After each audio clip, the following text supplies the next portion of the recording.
If you have Oppo f27 5G smartphone and you want to set your fingerprint lock, then this is the video for you.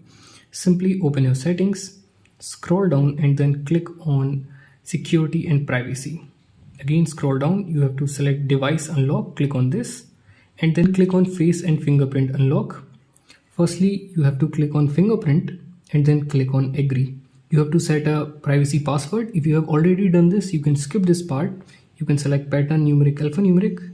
Here I select pattern. You have to wait for 5 seconds. After this, click on continue. Now draw your pattern and then confirm it and then click on OK. Now tap the sensor of the smartphone with your thumb and keep on tapping until it completely captures your finger. You have to adjust the finger on the sensor with different angles so that it can completely capture your finger. Keep on tapping and after this click on done. If you want to set your face lock, you can also do this by clicking on enroll, otherwise click on cancel. Now whenever you want to unlock your phone, simply tap on this sensor and it will unlock your smartphone.